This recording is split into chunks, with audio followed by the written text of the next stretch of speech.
I think I weighed in the other day at 436. Wait, now that's down a few pounds. You Yeah, losing it's some down weight? in my career. Yeah, I'm keeping the weight off as I get older. It's just better on the joints. Better on your health. And Bagaimana jika hal yang membuatmu menjadi legenda justru adalah sesuatu yang pada akhirnya merenggut hidupmu? Paul Donald White, dikenal dunia sebagai The Big Show, lahir pada hari Februari yang tenang di tahun 1972, dengan berat hanya 101 pon di sebuah kota kecil di Carolina Selatan. Sejak pertama kali ia mengangkat beban yang jauh lebih besar dari teman-temannya, ia tampak ditakdirkan untuk menjadi luar biasa. Tubuhnya yang menjulang dan kepercayaan dirinya yang tenang menarik perhatian para guru, pelatih, dan segera, kerajaan gulat yang haus akan sosok raksasa. Namun, kebesaran bisa menjadi pedang bermata dua. Sementara ukuran tubuhnya memberinya sorotan dan sorak-sorai penggemar di seluruh dunia, itu juga membuka jalan bagi tekanan fisik yang tiada henti, fluktuasi berat badan, dan tubuh yang harus terus mengikuti karir yang dibangun di atas segala sesuatu yang berlebihan. Selama beberapa dekade, ring menjadi medan perang di mana tinggi badannya yang luar biasa berubah menjadi beban berat. Cedera menumpuk, masing-masing menjadi pengingat bahwa bahkan seorang raksasa pun bisa jatuh. Dalam video ini, kita menelusuri perjalanan Paul White, dari seorang anak laki-laki berusia 6 tahun di Aiken, Carolina Selatan, menjadi ikon gulat dunia, dan akhirnya, menuju nasib tragis yang telah menghantuinya selama bertahun-tahun. Kita akan mengungkap kisah-kisah yang belum pernah diceritakan di balik berita utama. Beban tersembunyi dari perubahan berat badan yang terus-menerus, cedera parah yang tak pernah benar-benar sembuh, dan pertarungan pribadi yang terjadi di luar lingkaran ring. Tetaplah bersama kami saat kami membuka tirai tentang nasib tragis Big Show. Karena terkadang, pahlawan terbesar adalah mereka yang mengorbankan segalanya. Itu adalah masa yang sangat menyedihkan dalam hidupku. Aku memiliki berat 101 pon di usia 6 tahun, nyaris berdiri di barisan paling bawah di kelas, tubuhku yang kurus jauh dari para raksasa yang nantinya akan mendominasi ring gulat. Namun, bahkan di tahun-tahun awal itu, sesuatu di dalam diriku berbisik bahwa dunia tidak akan pernah memandangku dengan cara yang sama lagi. Paul Donald White II lahir pada 8 Februari 1972, di kota orang tua yang sangat mencintainya dan melihat dalam dirinya bukan hanya seorang anak laki-laki tetapi juga seorang calon atlet. Mereka mendorongnya menuju olahraga dan akademik, menyadari bahwa postur tubuhnya yang menjulang hanya dapat disamai oleh kemauan yang kuat. Tahun-tahun pembentukan itu, meskipun sederhana, meletakkan dasar bagi masa depan yang kelak akan melihat Paul melangkah ke sorotan gulat profesional. Itu adalah masa ketekunan yang tenang, kepercayaan diri yang tenang yang nantinya akan berubah menjadi persona yang lebih besar dari kehidupan. Arena pertama dalam kehidupan awal Paul adalah gym sekolah, di mana ukurannya membuatnya menjadi pilihan yang jelas untuk tim olahraga, tetapi atletisnya lah yang benar-benar membedakannya. Para pelatih tercengang dengan kombinasi jangkauan, kekuatan, dan refleksnya, atribut yang biasanya dimiliki oleh atlet profesional, bukan anak-anak. Basket awalnya menjadi pelampiasan alaminya. Ia bisa mendominasi di bawah ring, mengamankan rebound dengan mudah, memblokir tembakan yang bahkan akan menantang pemain yang lebih tua. Namun ia tidak pernah berpuas diri pada satu cabang olahraga saja. Rasa ingin tahu dan dorongan kompetitifnya membawanya ke angkat beban dan latihan kekuatan, di mana fisiknya yang unik menunjukkan keunggulan luar biasa sekaligus tantangan yang tak terduga. Sementara ukurannya menjadi aset dalam olahraga berbasis kekuatan, itu juga menimbulkan kesulitan, termasuk tekanan pada persendiannya dan kebutuhan akan bimbingan yang hati-hati untuk mencegah cedera. Kenyataan ini akan membentuk pendekatannya terhadap atletik dan karirnya di dunia gulat.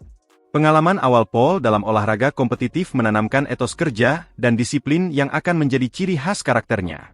Jam-jam panjang di gym, perhatian yang teliti terhadap pola makan dan nutrisi, serta kemauan untuk mendorong batas fisik dan mental memungkinkannya memaksimalkan bakat alaminya.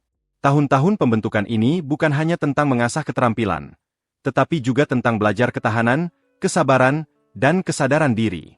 Memahami bahwa potensi luar biasa datang dengan tanggung jawab dan kadang-kadang konsekuensi yang tak terduga menjadi pelajaran yang ia bawa ke setiap babak kehidupannya. Orang tuanya bergulat dengan nama panggung The Giant.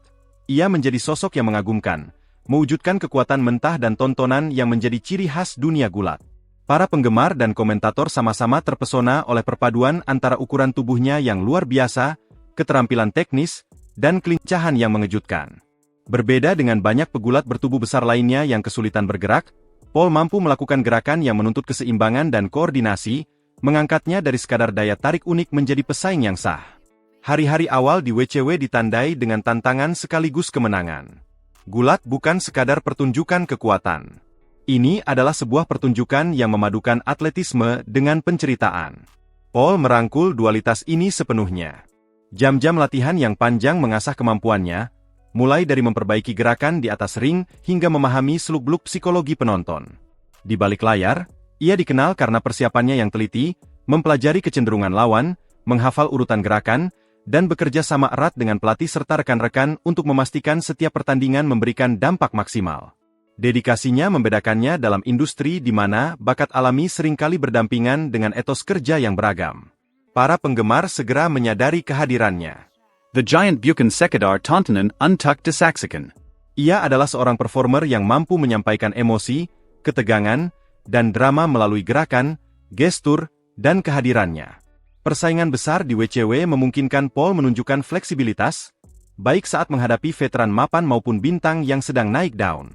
Setiap pertandingan menunjukkan keseimbangan yang cermat antara dominasi fisik dan nuansa strategis, membuatnya dihormati di ruang ganti dan mendapatkan basis penggemar yang terus berkembang, melintasi berbagai kelompok usia dan demografi. Sementara sosok publiknya memproyeksikan hampir tak terkalahkan. Mereka yang paling dekat dengannya menyaksikan usaha, disiplin, dan sesekali rasa sakit yang diperlukan untuk menciptakan setiap penampilan. Masa ini menegaskan Paul sebagai sosok yang warisannya akan ditentukan bukan hanya oleh ukuran atau tontonan, tetapi oleh keterampilan, profesionalisme. Sejak pertama kali muncul di program WWE, Big Show menjadi sosok yang lebih besar dari kehidupan. Sebuah perpaduan antara fisik yang mengesankan dan karisma halus yang memungkinkannya terhubung dengan penggemar sebagai pahlawan maupun penjahat. WWE memanfaatkan fleksibilitas Paul, menempatkannya di pusat alur cerita yang melibatkan beberapa perseteruan paling terkenal pada masa itu. Penampilannya di atas ring menunjukkan bahwa meskipun bertubuh sangat besar, ia memiliki kelincahan, ketepatan waktu, dan kecerdasan psikologis untuk menghadirkan pertandingan yang sama mengesankannya secara teknis seperti halnya menghibur. Para penggemar kagum pada kemampuannya mengeksekusi rangkaian gerakan kompleks dengan presisi, mulai dari gerakan khas yang menjulang hingga manuver balasan yang rumit. Di balik layar, reputasi Paul sebagai rekan setim yang kolaboratif dan suportif semakin berkembang. Ia dikenal sebagai mentor bagi talenta muda, memberikan arahan baik tentang teknik di atas ring maupun seni halus dalam berinteraksi dengan penonton. Kerendahan hati dan sikap mudah didekatinya sangat kontras dengan persona menakutkan di layar, membuatnya dihormati lintas generasi pegulat dan berkontribusi pada budaya ruang ganti yang positif. Masa jabatan Big Show di WWE ditandai oleh banyak kemenangan kejuaraan, perseteruan yang tak terlupakan, dan kehadiran yang abadi di acara-acara utama. Sementara alur cerita seringkali memperbesar ukuran dan kekuatannya demi efek dramatis, disiplin, persiapan, dan pemahaman Paul tentang psikologi gulat di kehidupan nyata memastikan setiap penampilan terasa otentik. Baik terlibat dalam perseteruan sengit, alur cerita dramatis, atau segmen komedi, ia secara konsisten menunjukkan kemampuan langka untuk beradaptasi dengan tuntutan naratif yang beragam sambil tetap menjaga keterlibatan penonton. Postur luar biasa yang mendorong karir Paul terkait erat dengan kondisi medis yang sangat memengaruhi hidupnya. Akromegali, yang disebabkan oleh tumor pituitari yang menghasilkan hormon pertumbuhan berlebihan, berkontribusi pada tinggi dan bentuk tubuhnya yang mengesankan. Namun, kondisi ini juga menimbulkan tantangan kesehatan yang signifikan.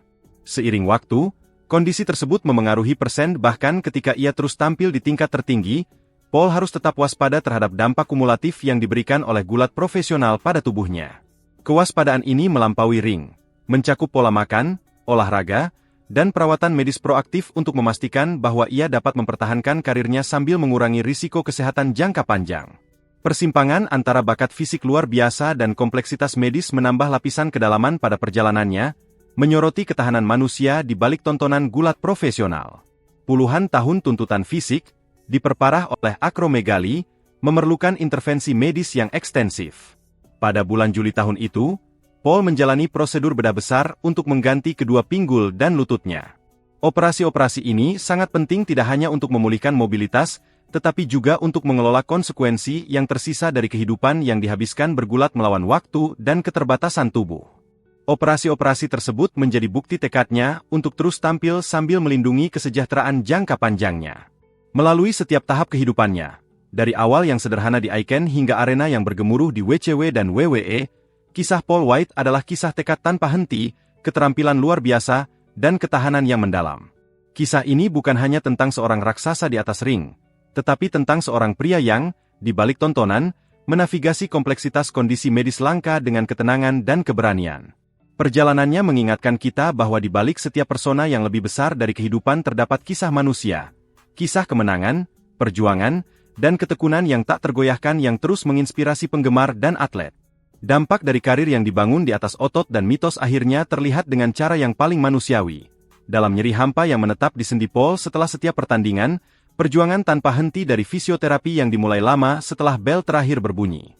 Rasa sakit kronis yang telah menumpuk selama puluhan tahun tampil di batas ketahanan manusia tidak lagi menjadi teman diam, melainkan pengingat konstan bahwa setiap kemenangan memiliki harga. Setelah operasi monumental yang menggantikan kedua pinggul dan lututnya, arena tidak lagi menjadi panggung tepuk tangan yang menggelek setiap sesi di ruang pemulihan terasa seperti kemenangan kecil. Sebuah langkah kembali menuju tubuh yang dulu pernah membawanya melintasi benua, sebuah janji bahwa kisahnya masih bisa berlanjut. Rehabilitasi bukan sekadar regimen fisik, itu adalah ziarah emosional. Dengan setiap peregangan terkontrol dan angkatan beban yang dipandu, Paul menghadapi kerapuhan yang selama ini tersembunyi di balik penampilan luarnya yang menjulang. Ia belajar mendengarkan bisikan tubuhnya dan menghormati keseimbangan halus antara ambisi dan kehati-hatian. Pergeseran mental mungkin adalah yang tersulit. Mundur dari pengejaran tanpa henti menuju pertandingan kejuaraan berikutnya untuk menerima ritme hidup yang lebih lambat dan mantap. Ia menyadari bahwa perannya di dunia gulat bisa berkembang. Bahwa pengaruh yang bisa ia berikan tidak terbatas pada lingkaran persegi ring. Pada masa introspeksi inilah perjalanan Paul ke All Elite Wrestling mengambil dimensi baru. Pergeseran dari sorotan WWE ke platform AEW yang sedang berkembang bukanlah tanda kemunduran, melainkan perubahan yang disengaja menuju peran sebagai mentor. Dengan nama aslinya, Paul memasuki ruang di mana pengalaman luasnya bisa diterjemahkan menjadi bimbingan. Ia menjadi gudang hidup teknik-teknik yang dulu terasa hampir mistis. Timing yang tepat untuk shoulder block, kehalusan jeda psikologis sebelum melakukan finisher, koreografi yang membuat rutinitas tag team terasa mulus. Pegulat muda, yang haus akan keaslian, berkumpul di sekitarnya, ingin belajar bagaimana memadukan fisikalitas dengan penceritaan. Bimbingan Paul bersifat holistik. Ia membedah mekanika dropkick, tetapi juga pentingnya mengatur tempo pertandingan agar napas penonton tetap di ujung. Ia mengajari mereka cara menavigasi bisnis, bernegosiasi kontrak, dan memahami bahwa kehidupan seorang performer adalah maraton, bukan lari cepat. Pengaruh Paul di AEW juga meluas ke kolaborasi kreatif. Ia menjadi tempat bertukar pikiran untuk konsep baru, memberikan umpan balik yang didasarkan pada pengalaman puluhan tahun. Ketika gimmick baru diuji di belakang panggung, perspektifnya yang berpengalaman membantu memperhalus nuansa karakter, memastikan karakter itu beresonansi dengan penggemar yang telah mengikuti karirnya sejak hari-H. Kehidupan seorang pegulat seringkali diromantisasi. Tetapi di balik gemerlapnya terdapat labirin pengeluaran yang dapat mengikis bahkan kontrak paling menguntungkan sekalipun. Biaya medis kronis yang terkait dengan akromegali, operasi, perawatan hormon, pemantauan berkelanjutan, mengalir ke dalam pembukuannya. Ditambah dengan biaya perjalanan, asuransi perjalanan, dan jadwal yang tidak menentu dari seorang atlet tur, gambaran keuangan jauh dari sederhana. Ketika Paul berpindah dari kontrak jangka panjang WWE ke aliran pendapatan AEW yang kurang dapat diprediksi, muncul pertanyaan tentang sponsor, royalti, dan perencanaan keuangan jangka panjang. Para penggemar berspekulasi tentang keadaan keuangannya. Dan meskipun Paul tidak pernah berbicara secara terbuka tentang saldo banknya, kenyataannya adalah bahwa ia harus menavigasi model bisnis yang baru. Ia beralih ke penasihat keuangan, perencana, dan bahkan yayasan amal yang berspesialisasi dalam mendukung atlet dengan kondisi kronis. Hubungan-hubungan ini menambah lapisan stabilitas yang mengimbangi ketidakpastian pendapatan dari penampilan. Namun, spekulasi itu tidak mendefinisikan dirinya. Sebaliknya, hal itu menyoroti betapa warisannya dibangun di atas ketahanan bukan hanya tubuh tetapi juga pikiran. Ia selalu menjadi pria yang mengambil risiko dalam pekerjaan, kesehatan, dan masa depan. Keberanian yang sama itu diterjemahkan ke dalam pendekatan pragmatis terhadap keuangan. Ia berinvestasi dalam rencana asuransi yang akan menanggung operasinya, menegosiasikan bonus penampilan yang memperhitungkan keterbatasan fisiknya, dan membangun portofolio aliran pendapatan pasif melalui penjualan merchandise dan kesepakatan dukungan yang bertahan hingga tahun 2020-an. Di luar ring dan ruang rapat, dukungan terbesar Paul datang dari orang-orang yang paling mencintainya, keluarganya. Ia telah menikah 2 kali, Pertama dengan wanita yang berbagi petualangan awalnya di dunia gulat, dan kemudian dengan pasangan yang mendampinginya melalui pertempuran medis yang paling menantang. Persatuan mereka bukan sekadar catatan kaki. Itu adalah bukti persahabatan yang dibangun di atas kesulitan bersama. Putri mereka, seorang anak cerdas dalam momen-momen kerentanan, ia membagikan rasa sakitnya sendiri, menjelaskan bagaimana ia pernah harus menyembunyikan luka-lukanya demi mempertahankan ilusi ketangguhan yang tak terkalahkan. Kejujuran itu memperkuat ikatan dengan para penggemar, mengubah sebuah tontonan menjadi narasi bersama tentang ketahanan dan cinta. Keluarga, pada gilirannya, memberikan Paul jangkar emosional yang ia butuhkan di masa-masa paling menantang. Malam-malam panjang yang dihabiskan di ruang pemulihan diimbangi dengan obrolan pagi sambil minum kopi bersama istri dan putrinya, di mana mereka tertawa atas momen-momen kecil, seperti roti lapis selai kacang yang tumpah atau kesalahan langkah saat latihan gerakan. Adegan-adegan biasa ini sangat mendalam.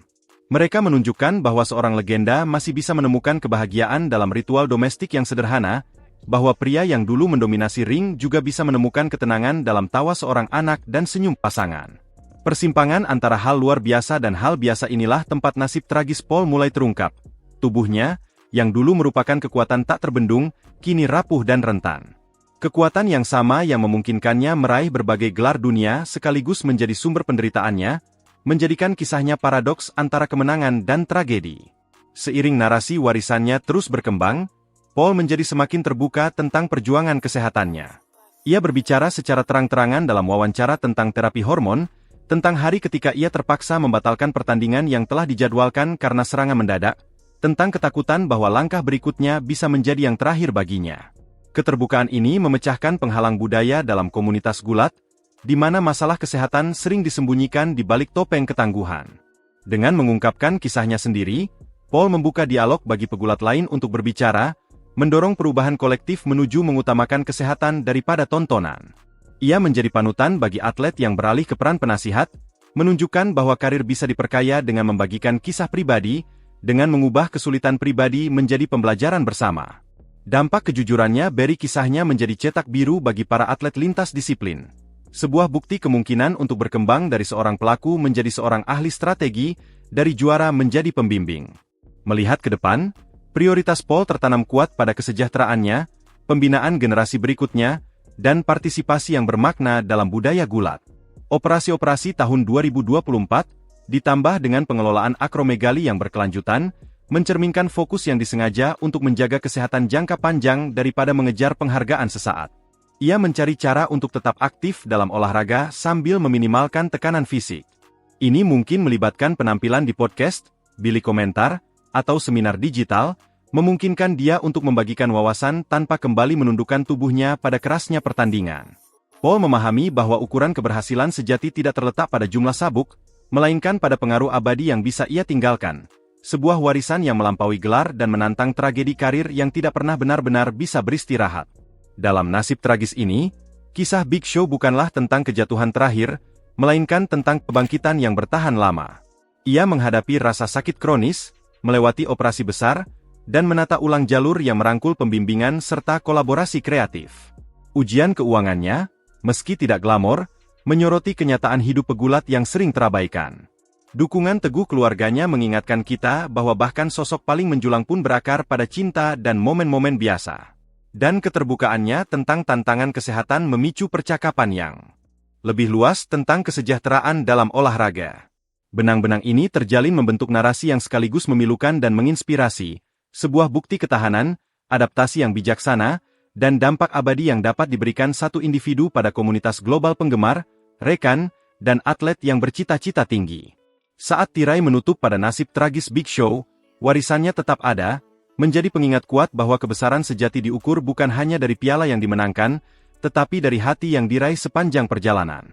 Dalam nasib tragis ini, kisah Big Show bukanlah tentang bab pertama dari evolusi ini, adalah keputusannya untuk beralih ke peran sebagai mentor. Ring, yang dulunya merupakan medan pertempuran, berubah menjadi ruang kelas. Ia mengadakan lokakarya informal untuk talenta muda, mengajarkan mereka bukan hanya keterampilan teknis, tetapi juga pentingnya merawat diri sendiri. Di bidang di mana mantra, tidak sakit, tidak untung, telah lama dibisikkan di ruang ganti, Paul melawan dengan mantranya sendiri. Dengarkan tubuhmu, dan tubuhmu akan mendengarkan kembali. Sesi-sesi ini tumbuh secara organik. Pegulat yang dulunya takut mengakui memar kini menemukan rasa aman untuk berbicara terbuka tentang otot yang terkilir atau nyeri yang tak kunjung hilang. Efek riaknya halus namun mendalam, mengubah budaya komunitas gulat menjadi budaya yang lebih menghargai kesehatan daripada performa. Pergeseran ini tercermin dalam penampilan publiknya. Paul tidak lagi memilih untuk bergulat dengan mengorbankan kesejahteraannya. Sebaliknya, ia mengubah mikrofon menjadi sebuah platform. Podcast yang ia ikuti menjadi forum di mana atlet dan penggemar sama-sama dapat membahas realitas yang sering tak terucapkan dari karir yang dibangun di atas ekstrim fisik. Ketika ditanya tentang momen paling menyakitkan dalam karirnya, Paul akan berhenti sejenak, menarik napas, dan membagikan sebuah cerita, kadang dengan humor, kadang dengan pengakuan yang mentah, selalu dengan sebuah pelajaran.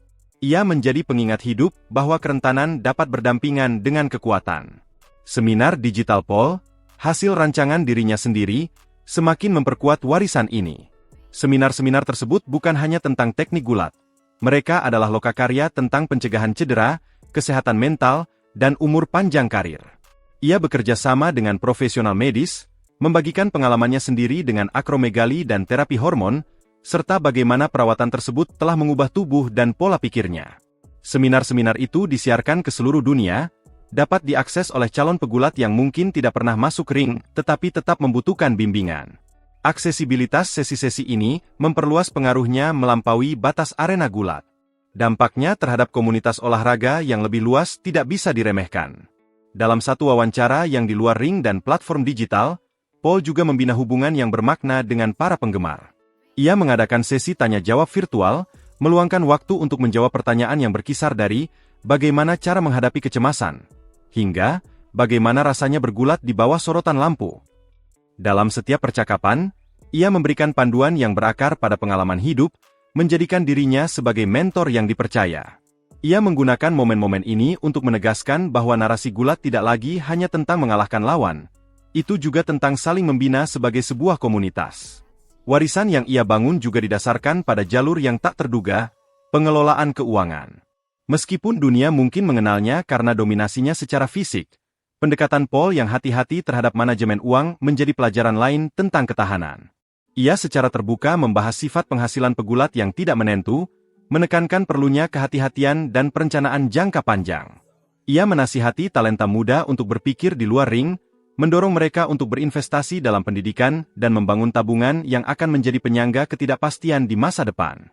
Dengan mengungkap aspek kehidupan atlet yang sering diabaikan ini, ia menambahkan lapisan lain pada pengaruhnya, membentuk kesejahteraan tidak hanya secara fisik tetapi juga finansial.